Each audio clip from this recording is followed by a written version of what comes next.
While everyone knows the urgency in achieving SDG6 and the problems in achieving SDG6, given the time limit, I would like to concentrate more on how this can be financed and how we can catalyze private capital, or at least the capital which is currently not being invested in the sector. That's the aim of this short meeting or a discussion forum. And on the panel, we have a very good mix of people. We have donors, we have USAID, we have ecosystem builders like WaterAid, and we have impact investors like Grey Coast Ventures and Avishkar. To begin with, let me introduce you to the panel, and then people on the panel would be discussing about some opportunities which are available, which their organization is implementing, which are trying to catalyze further capital into the system. To the extreme right, most of the people already know, it's Mark Peters.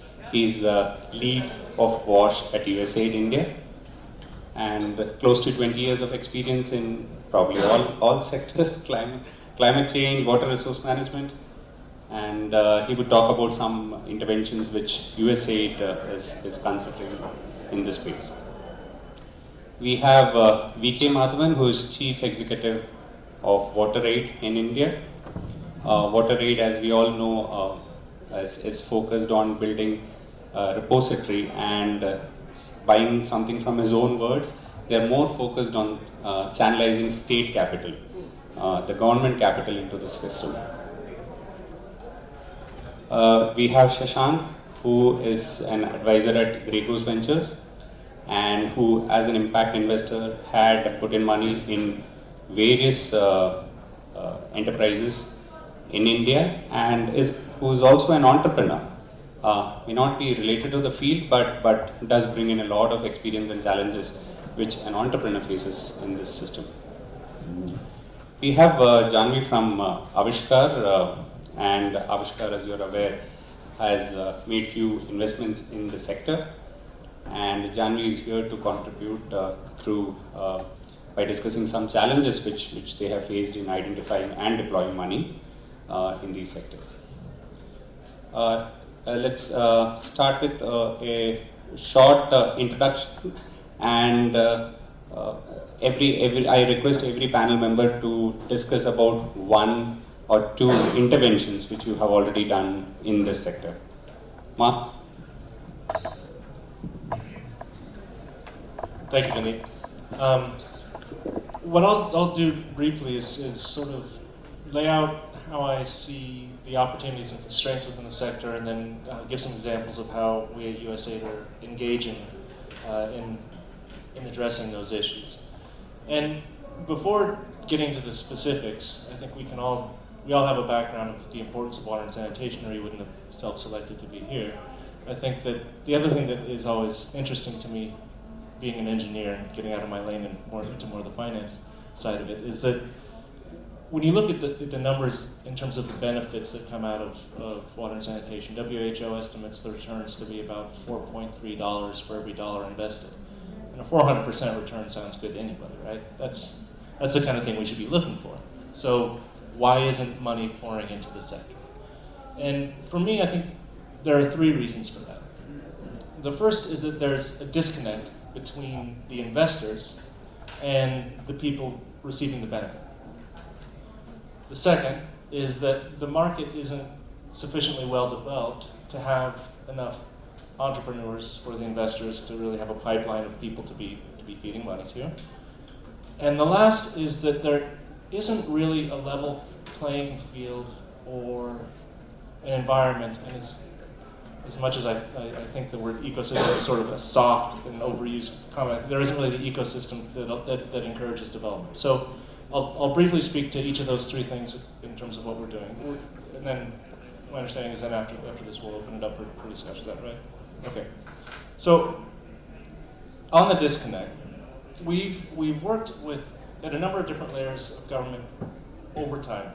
USAID's been involved in India for a very long time. The water and sanitation municipal building sector, at least since the late 90s. We worked with a lot of municipalities to help them establish their first dual entry accounting systems. We were involved in some of the first municipal bonds to come out in India. And we looked at pooling risk between smaller municipalities with pooled bonds that had a number of different municipalities coming together. And all of that's a way of trying to open up a municipal access to money. And the idea behind that is if the government, at whatever level, is the principal recipient of this 400% return, then they should be underwriting the return to some extent. So that's on the disconnect. On the developing entrepreneurs, I think that we believe that there's sort of our theory is at least that there's some magic mix to help develop entrepreneurs, that there's a need for some level of grant financing and technical assistance to help these smaller or medium-sized companies get up to speed, to have the business models, to move beyond a great entrepreneur that I know once said to me that there are 3 things an entrepreneur needs to be able to do. You need to have an idea, you need to be able to deliver the idea, and you need to be able to run a business. And very infrequently do you find all 3 of those things in one person, maybe 2. So trying to help develop those skill sets within the entrepreneur, and then giving them access to money. And that access to money works on a continuum in terms of access to debt financing, access to equity financing, and we're playing in both of those spaces. It's good to see representatives from PEHEL, one of the projects that we're sponsoring, that has taken this approach in terms of the providing of grants and providing equity. I'll give some numbers on PEHEL, and you can keep me honest and make sure, because this is the project that I manage directly. But it's more of a health focus, but also with a leaning towards WASH. And the idea there is to open up a $50 million fund. Current commitments are on the $12 million end of the spectrum, so if there are any in the audience that are looking for a place to invest, you can speak to our colleague at the end of the table here. In addition to that fund that will be providing grants and technical assistance, they're also looking to tie into some debt financing, so looking to double that 50 million into 100 million available to entrepreneurs.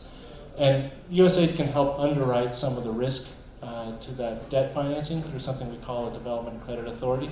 It provides us the ability to help share the risk on loans with banking institutions. And so not only with PEHEL, but we've opened up a global DCA run out of DC that is looking at loan maturity of about 1 to 6 years. Average loan size we anticipate around 500,000, but a maximum loan size of up to 3.5 million. And that's a way that we can sort of help people in their initial access to debt. The last piece in terms of the level playing field, I think there are a couple of different ways that we've tried to interact, and there are a couple of different aspects to the sector that they address. One is that if you're going to be an entrepreneur that opens a business to collect and treat wastewater, you need to be assured that somebody down the road from you isn't going to open a business that just collects and dumps wastewater into the ditch, because you can imagine the business model and the cost of that is quite different. So there needs to be some sort of a level playing field in terms of an expectation that the regulations are going to be upheld. And what we've done in partnering with the central government has been our support within the Swatch Bharat mission in terms of helping develop the Swatch Survection, or the survey that surveys the cleanliness of every city. And I think that moving forward, we can see these sort of national surveys as touch points that will provide states and cities the sort of guidance on where to go, not necessarily how to get there, but to provide some sort of an indication of what's going well. And the last thing that we're looking at is working to further move forward procurement. The government of India has a tradition of low cost, what's called here L1 procurements, which can be effective in terms of purchasing infrastructure, but is not necessarily as effective when you move towards services, and less so if we're looking towards impact. And so there is now the ability to work on services contracts, but I think that the space is opening up around sludge treatment, around water kiosks and water ATMs, that if we can help develop procurement methods and approaches that say, we don't really care what your treatment approach is, but we want you to treat this whole section of the city, and we're going to provide you some certainty on the contract and the land space and all of that may actually get us the sort of impact we're looking for. And as I turn it over, I think that the next iteration of that is helping to define specific impacts that can be tendered for, awarded, and then also funded. Because if we're saying that there is this 400% return on the table, even if the business model is only delivering 2% or 3%, and other investors are requiring 20%, perhaps government can come in and underwrite that 17% as the impact investor, or others that would be available. But I think in the water and sanitation space, it's such a natural monopoly and traditionally government service that there has to be some way for the government to get involved as well. Just one question. Mark, am I audible? Mark, we discussed about the debt facility. I believe it's part of the developing entrepreneurs angle. I mean, the debt facility is something that we have done at a number of different levels. We have it globally within DC. We have a local debt facility as well, and we're looking at a debt facility within Buckle. So it's one of the tools that we have available. It's fairly easy for us to mobilize. It's fairly low cost for us to mobilize. So if there are pockets that need access to debt that we can help underwrite some of that risk, that's something that we can do fairly easily.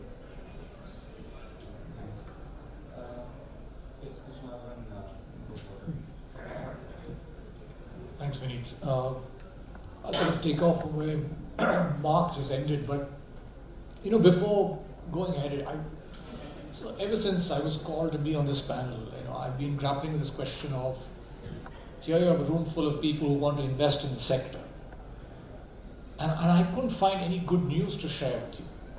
And this has been sort of confounding me for the past week, saying, we've got a serious problem out here, and I'll try and explain why this is such an issue. And in doing so, I'll try and illustrate in simple terms, the nature of the problem that we're confronted with. We're the largest extractor of groundwater anywhere in the world.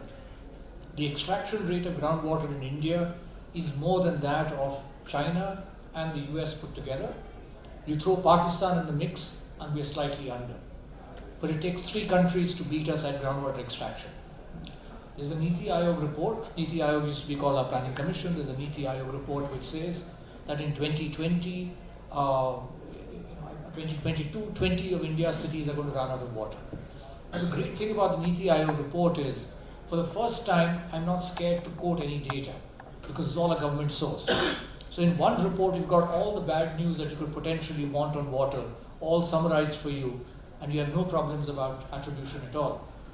So groundwater is our major problem. Now, how do you have, so you look at public utilities which are trying to provide water. In the absence of regulation of groundwater, in India, essentially groundwater is a private resource. If you have the financial resources, you can extract as much groundwater as you require. So we're competing with, in a city, every public utility is essentially competing with every household which has the resources to sink their own borewell. So what is their incentive to make sure that the public utility succeeds when they've got a private answer for their water problem? The second issue that we have is that we have this whole challenge around availability versus access. So if you look at government data for rural areas, the government data would suggest that 94.5% of our habitations have access to an improved water source. Now, unfortunately, the problem is that what this data tells you, it tells you it's about asset creation. It doesn't tell you about availability of water. It tells you about the fact that 95% of our habitations have had an asset created which could potentially provide them with water. It doesn't tell you anything about the service standard or the functionality of the asset. So if a bore well got sunk in a village 5 years ago, the box is being ticked. It's possible that the bore well has no water, or it's possible that the motor burnt out 4 years ago and no one's bothered to fix it. But that data doesn't get reflected. So we have very poor quality data to base decisions on, simply because this figure itself is not a reliable one. We have a huge water quality problem. We have chemical contamination, we have fluoride, arsenic, nitrates, salinity, to the point that bacterial contamination we don't even count at this point of time because we've got other chemical contaminants to deal with, so we're not even grappling with it. And in the water quality space, if you were to look at urban environments, what we are contending with is what's called the Hema Malini phenomenon.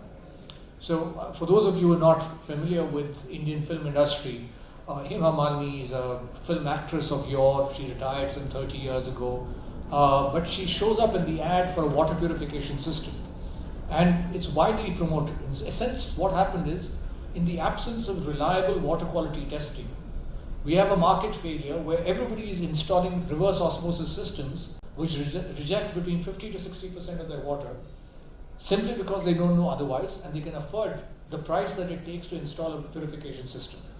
So it's a classic example of how people who can afford it are investing in a technology which is actually not even required, simply because the alternative, which is to test for your water before you decide on what purification system that you put in place, is not accessible. So today I can sit at home, I can dial a number, someone can come home, take a blood sample and email the result by the evening. But if I want to get water quality tested, if I went to a district lab, it would probably take me 3 weeks to get my water quality results. There's no guarantee that the results will be accurate. So there's a complete absence of an ecosystem for quality testing, which is then leading to all kinds of decisions about technologies being made in the absence of any hard evidence. We need to recognize that the state is the largest provider of services here. The state is responsible for regulation and laws. So groundwater is a great example of how the absence of a law actually inhibits or makes it completely impossible to ensure that you have a sustainable access to groundwater, to the resource.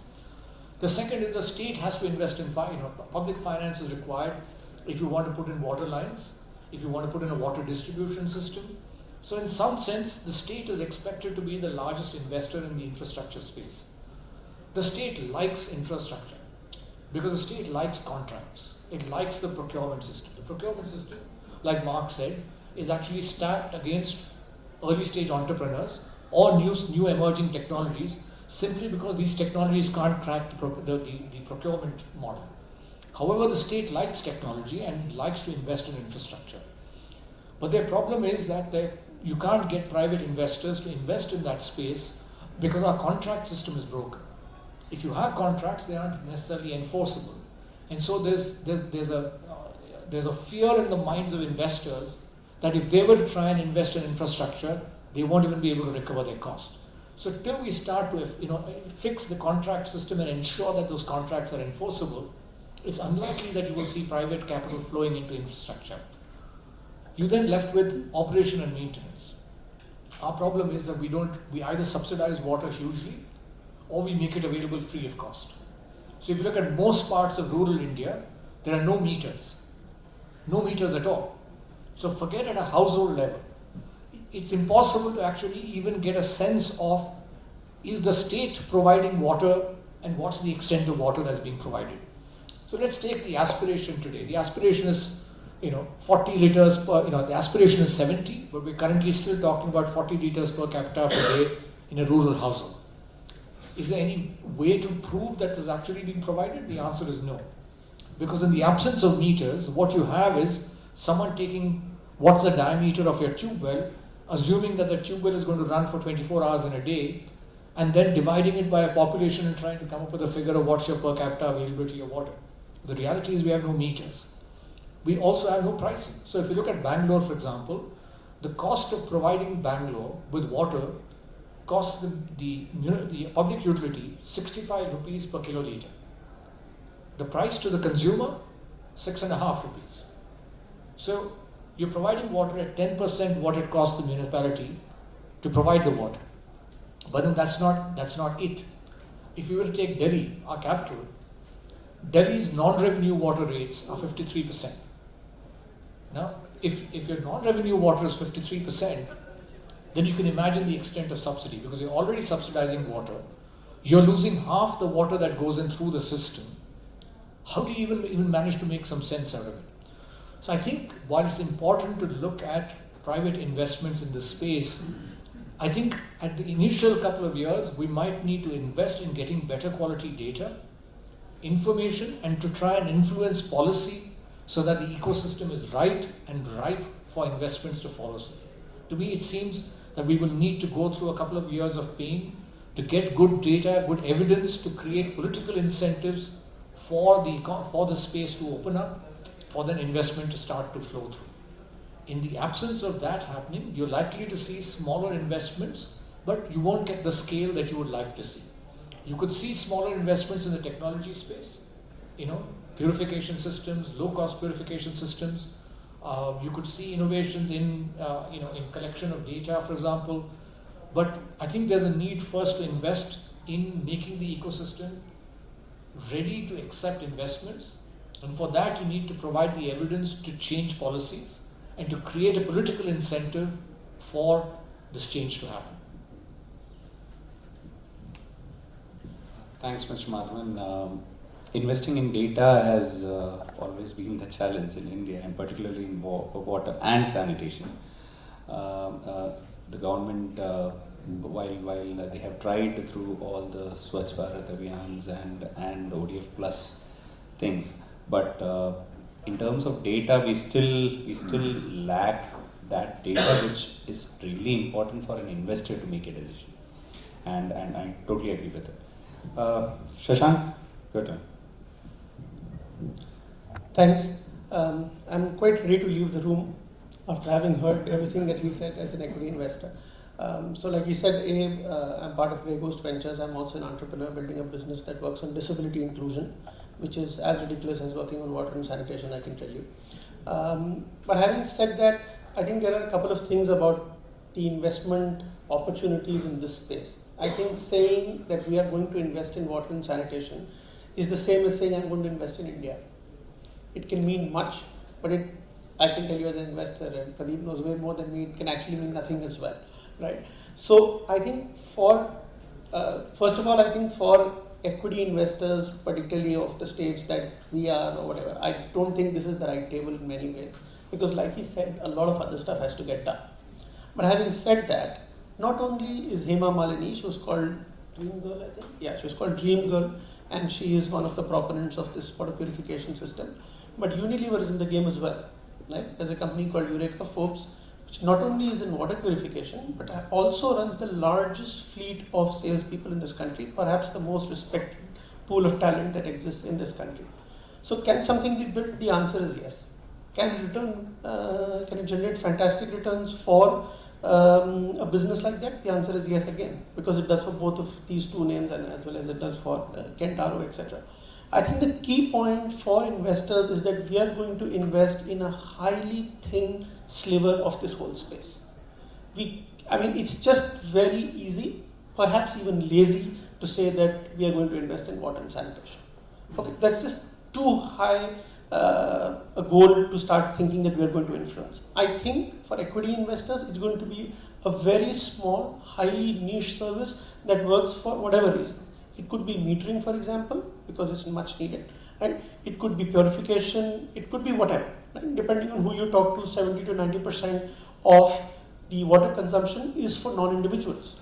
So for impact investors like us who want to influence and perhaps see direct influence, because that's what our LPs want to see, there is the limitation of that market. That's what we're supposed to focus on in the first place. Right?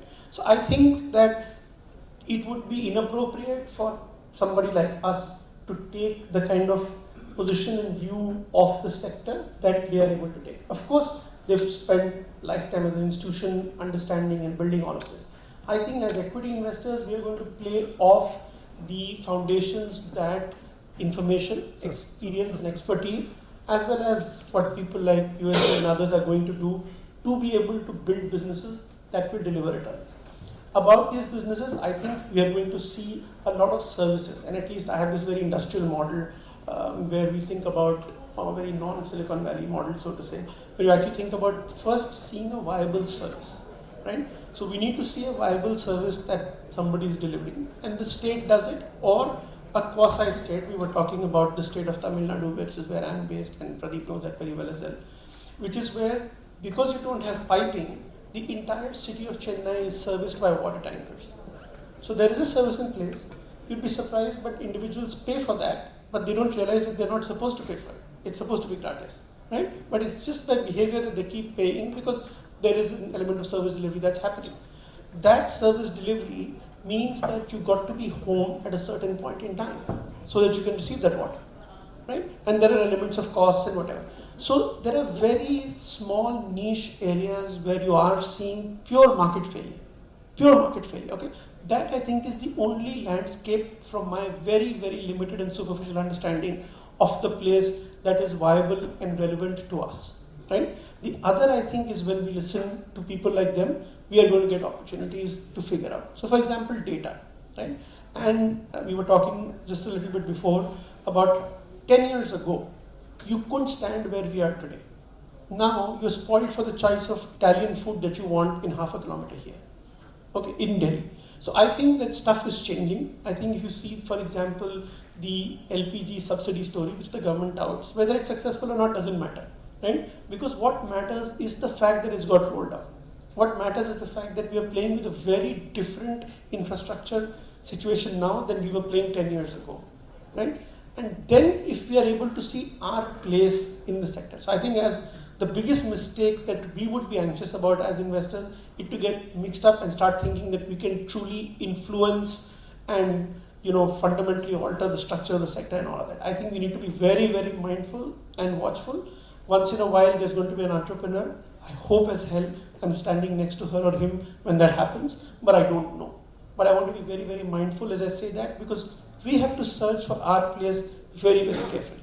And finally, I think because our experience is in tech and mobile a whole lot, I think we've learned that from an impact standpoint, what is important is applied tech.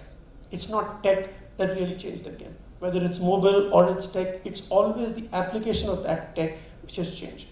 The same thing I think is in case of WASH, it's going to end up being linkages to healthcare, which is going to be critical, right? Because as you save money on healthcare and then perhaps build linkages to insurance where you have a very powerful market force available with lots and lots of capital that can be used for private enterprises, right? Now, it's very easy to talk about it like this, but how on earth are you going to do that? But with Aadhaar, with mobile, with insurers that are now beginning to use kind of channels like that, if you see, I'm thinking of the banking correspondent channels and whatever else there are, right? How is that relevant to water and sanitation? I don't know, but I'm sure there's an entrepreneur thinking about it.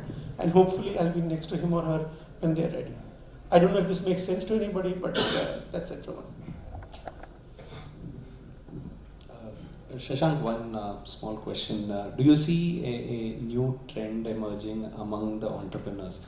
I mean, technology is one which we already are seeing. But do you see any other trend among the entrepreneurs which you feel is interesting? I'm not talking about that you went ahead and invested, but you feel that it has some potential. Are you asking from a particular investment, or you think in general? So I think in general, one of the most wonderful things about being an impact investor is the benefit of the entrepreneurs that we get to see. Can you imagine meeting somebody who wants to do something relating to food delivery and then diaper delivery and all of that kind of stuff? I'm not undermining all of that, right? But in our case, I think we're super, super fortunate that we get to meet people who are very clear about one of the two things that in my mind are required to build a business. He of course talked about three. One is that, is there a gap in the market? And I think we're very fortunate that we always find entrepreneurs who know that. Is there a market in the gap is the problem. The day we find that entrepreneur, I think we are home, right? Again, much easier said than done, but I think compared to the general investing space, we are blessed because we get to see these entrepreneurs.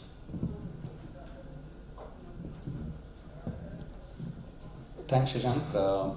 Janvi, as Avishkar, you have invested in few water and sanitation enterprises, be it Waterlife, be it Nepra, so be it Saraplast. So your experience has been, you even if I take only Saraplast as such, they have emerged as a model, introducing different products in between. So what has been your experience, and do you find it as a challenge to find good enterprises? Hello everybody. Let me begin with the objective of a venture capitalist. We all look at two main things. One is scalability of a business model, and second, financial returns, which would come to us through an exit eventually, 5, 7, 10 years down the line. Breaking this further down, what kind of entrepreneurs or what kind of businesses would help us achieve these objectives. So one is a business model that is financially sustainable, independent of government funds or CSR funds or donations. And second is fantastic promoters. So if we take point number one, getting a business model which is financially viable and sustainable by itself, you need a model where you have a paying customer at the end of the day. You need to have revenue streams which are independent of any hand from the government as such. When we talk about water, when we talk about sanitation, do we view these sectors as something where we prioritize our expenditure?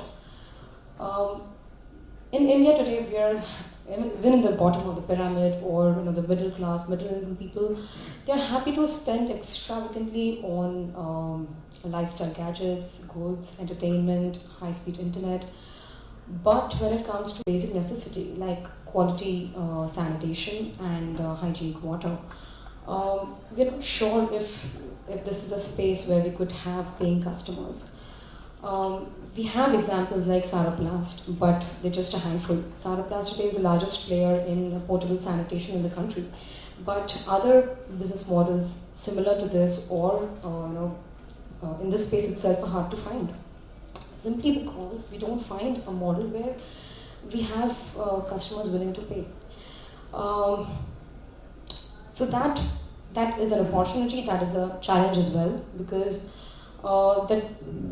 that throws open another field where entrepreneurs need to brainstorm and think about innovative ways of creating such models. Now, in so many tech ventures, we see demand is being generated by providing incentives for usage. Why can't we have such models in sanitation where people are encouraged to use basic sanitation services and probably pay them, get them incentivized in kind?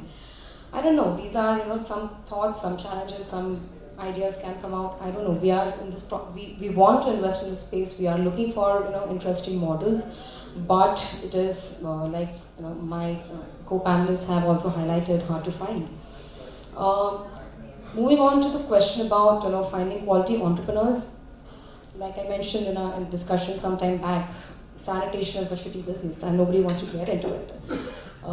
We have the best of talent going into IT, financial services, so on and so forth. But having a young, intelligent mind think about sanitation is probably the need of the hour. If there are promoters who do look at sanitation as a priority, it's also tough to find a good management team to work with you. Unfortunately, the space is so small, so unorganized, so young, that we don't have even role models or industry leaders, industry experts or brands to look up to. These are, I think, the bigger challenges, and it's only time and innovation that could provide answers.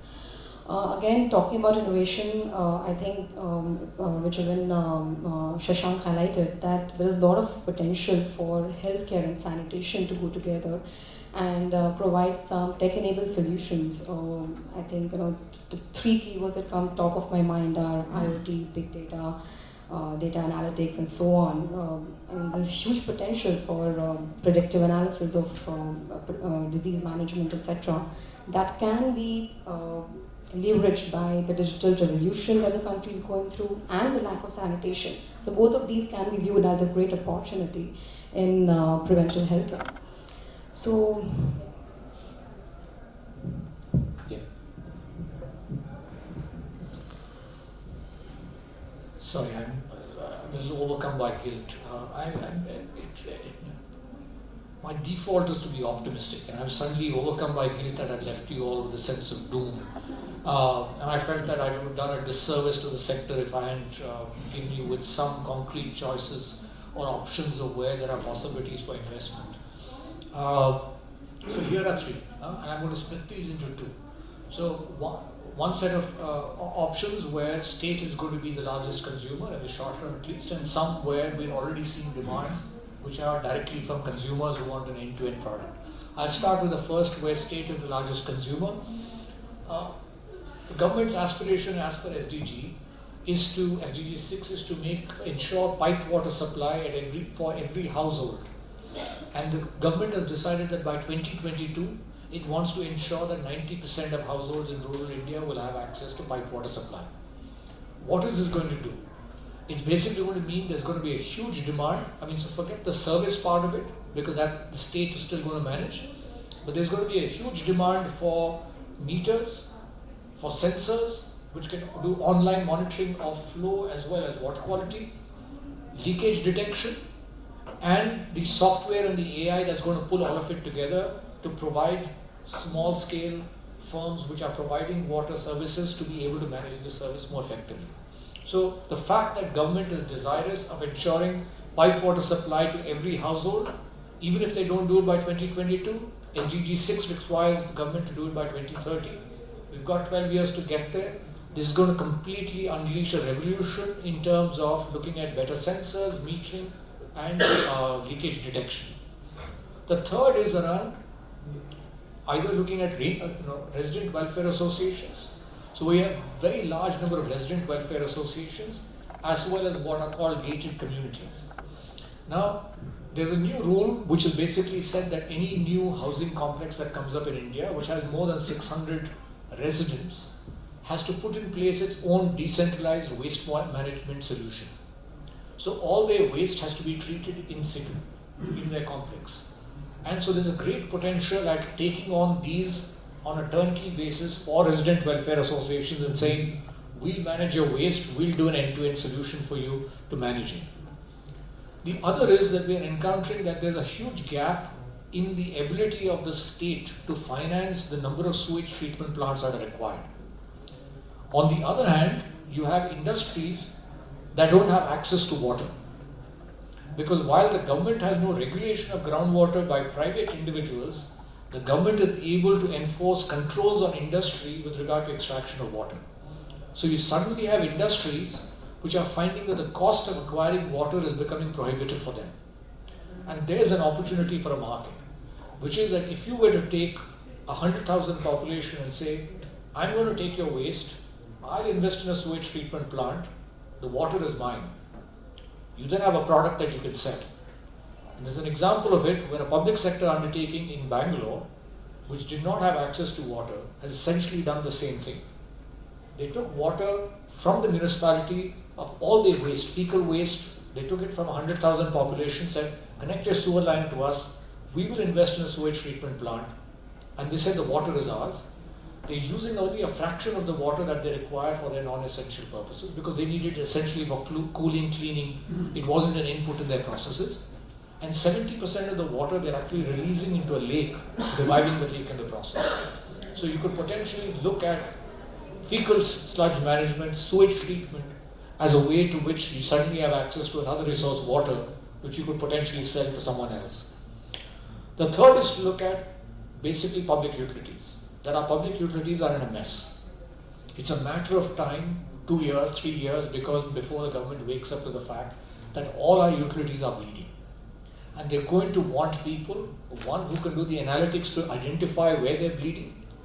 Two, they also going to look for solutions on how to fix the problem. And so there is going to be an opportunity of operation and maintenance contracts, either in the PPP model, or you will have a deferred some sort of variant of it which will come in, where you will want companies to start helping in managing utilities for the government. If I were to look at direct to consumer, I can think of two areas where there are immediate requirements for consumers. One is on rainwater harvesting structures. People who are sensitive to problems want to invest in rainwater harvesting systems. They find it cumbersome. You have to go and identify how much of your storage space you're going to require based on the rainwater, go and find a plumber who's going to do it, find the land, find the appropriate structure. There are people who are clamoring for someone who's willing to say, you just call us, we'll find the solution for you, design the rainwater harvesting structure, install it for you at a cost. There is a market out there. There is also a market for water quality testing. We know a host of people, consumers were saying, find us a way to test water quality in a cheap manner, and we'll go out and do that. Here are some options where you can invest. And we are the fund who can manage all that for you. No, Yeah. not really much in terms of rainwater harvesting. Some years back, we had from our side multiple proposals, exactly the manner that you just said. Cumbersome, difficulty, associations to read, disagree, how to lay down, technical expertise, technical knowledge, the depth, length of all of that. So we looked at, rainwater harvesting used to be slightly more in fashion some years back as compared to what it is today. So, especially in some states, where it's, so we had looked at, D2C model clearly of independence.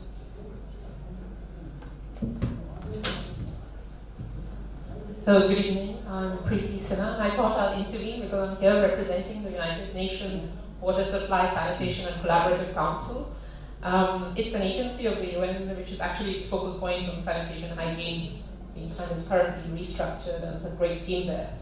So the point being that it's funded by 5 donors, and those donors also fund a global sanitation fund which has dispersed about 118 million over the past 3 years. And we're looking at how do we most effectively take this fund forward, and one of the ideas is something along the lines of a global financing facility where this money is more catalytic, comes to the ground, helps overcome the initial feasibility, etc. problems or things. So actually we look at this sector very closely, more on sanitation, as I mentioned, hygiene, as I mentioned. So I'm based in Geneva, and then there's the whole WHO environment. So cholera, there's now a global council on cholera, and sanitation is directly linked to cholera. So the health benefits are also evident.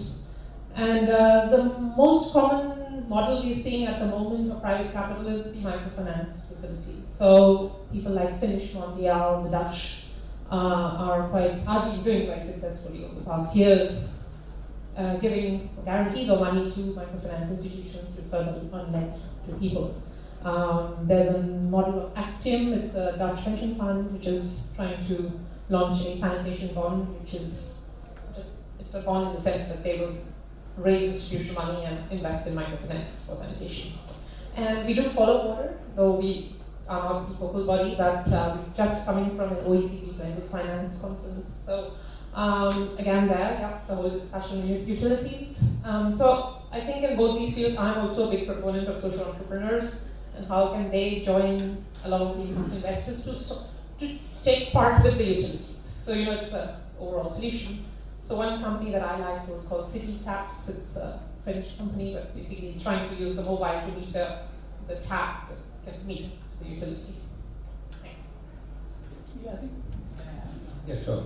No, I think one thing that maybe we can just add to the, which I thought we probably didn't speak much about, especially in the context of water, was water for agriculture use. For example, it's the area where water, especially in a country like India, is used massively and in probably not in the most productive manner and across multiple crops. And touching the point that Preeti just mentioned also about cholera and how some of the microfinance institutions have been trying to be incentivized and turning this around, is to be able to find a value for the end consumer, to find value in conserving this in terms of other ways than just conserving water. For example, micro irrigation. For example, multiple states have had huge difficulties in pushing through down to the farmer because people are waiting for subsidies and subsidies never come. So how do you do that is by, if you talk the language of improving yield, and if you talk the language of improving sales to you per acre, per season, there is a natural incentive for farmers to be more inclined to put up that per personal money down, and then subsidies can come at some stage. So micro irrigation, especially in some states, in certain cropping pattern, water conservation has been worked in a manner where private players have been deeply engaged and involved in some of those things, have been able to speak the language of financial improvement and yield improvement, productivity improvements, and therefore indirectly leading to water control and water preservation, cropping pattern change. I mean, especially in some states, you've had massive discussions on crops like sugarcane and crops like, I mean, what conserves the most water, should we use drip systems, should we use irrigation systems, gun systems. So I think that probably could be an area where private enterprises can really work in a PPP kind of a model. So this is just an observation on what Pradeep was saying. I think, where we think interventions will come from will be from very, very different angles and directions. And one of which is that there's a huge effort by a lot of entrepreneurs to now aggregate farmers, right? Because they've got supply side, demand side, and whatever. And as that starts to happen, then what Pradeep is saying starts to make sense, because then as a bulk you have the negotiation power and whatever else that starts to kick in, right? So we are going to see intervention in areas coming from very, very different standpoints, because those foundations would have got developed, like you're saying, which, I mean, I know whether it's drip tech or all the others, the cost of reaching your client and servicing them is so high. But now, because the aggregation is happening to something else, like in case of microfinance, this aggregation is going to then make these kind of interventions much simpler. Thank you. My name is Yogesh Ande, and I would like to bring your attention to a slightly different topic related to water and sanitation itself. I was connected with Vicky in one of the several of their innovation programs, and every year we recognize several water and sanitation innovations. Similarly, many other organizations would also be recognizing these people. Now, what I don't find is a common repository of such entrepreneurs, such technologies, such things available across. So each one of us in our own groups are sitting on a set of innovations, set of technologies. I would like to propose this for the consideration of this group, that if this group could take a lead and create a repository here, so anybody who's working in water and sanitation and has done something, demonstrated some result, can post it here or showcase it at this place. Thanks. Sorry, if you could introduce yourself. My name is Yogesh Ande. Thanks, Yogesh. At IntelliCap, we try to create the knowledge base around different mechanisms, and also we try to present successful cases which have come out in the recent past. Okay, thanks. We will continue the discussion later. Since we already have an indication from the organizers about moving out, I'm happy to take two more questions. Yeah. Hi, sorry, this question is for Rishkar and Greg Ghost, maybe for you as well. What are your limitations, do you think, as an impact investor, to invest into municipal bonds if they start to become more available in the country, where maybe you're getting a slightly muted return compared to some of the entrepreneurs you're investing in, but you're still able to generate enough capital to keep your investors, your LP, your GP, whatever, happy? Is this an area you guys have been thinking about? And if so, what can we, I'm with USA, sorry, what can we, as somebody who interacts with municipalities regularly, do to help unlock some of this desire for new bonds to surface? Our mandate is to invest in equity, very clearly, but I have a fixed income background, so I'll just go back to that. So I think that if the bonds came into place, I think there would be a set of investors that would be interested. And I suspect that these bonds could also be entitled for some qualification under one of the categories, like the priority sector or whatever. So there are ways to drive investment into that. I can tell you, 15, 17 years ago, I was involved with a transaction where a multilateral agency put out a guarantee which was back-ended for a transaction, the fixed income transaction, because India doesn't have a yield curve even now after 15 years, right? You don't have a long-term yield curve. So not only did it take us the yield curve, it took care of a certain risk that was out there, because I think we talked a little bit about how municipalities have such poor accounting and whatever else. So I think as that happens, I think the rest of it will start coming into place. I suspect there's enough capital but it's waiting for the structure to emerge for that capital to come in. But our mandate, and I would imagine perhaps the same for Avishkar, doesn't allow us to look at that arrow. I think we should be theoretically fine to go ahead and do it because we understand the space, we understand the issue, and we also understand the opportunity that is available in this space. I think it's just a structure that we create appropriately to cater to that. We should just go ahead and do it.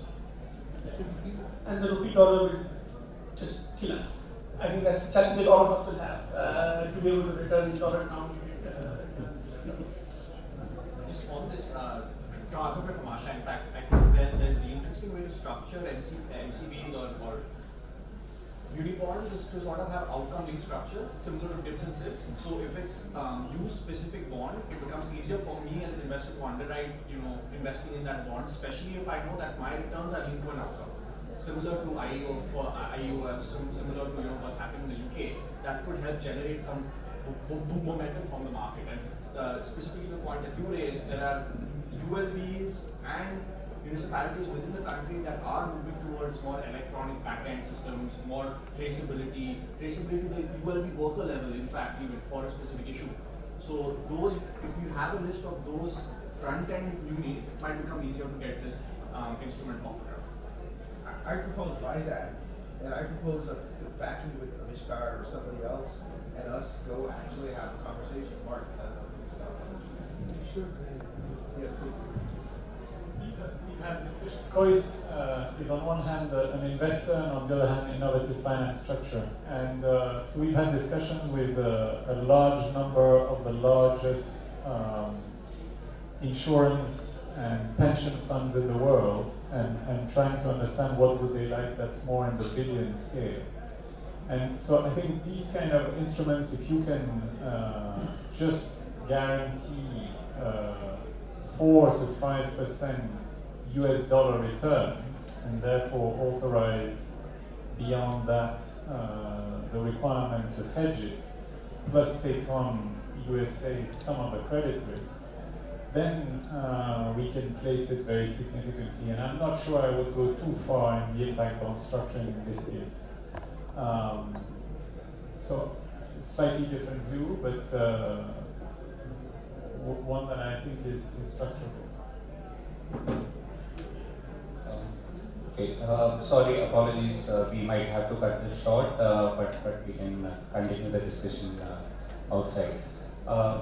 It's great to have your thoughts on this, and somewhere we do believe that the donors have been adopting a catalytic role, and probably they are core in attracting more private sector capital into the system.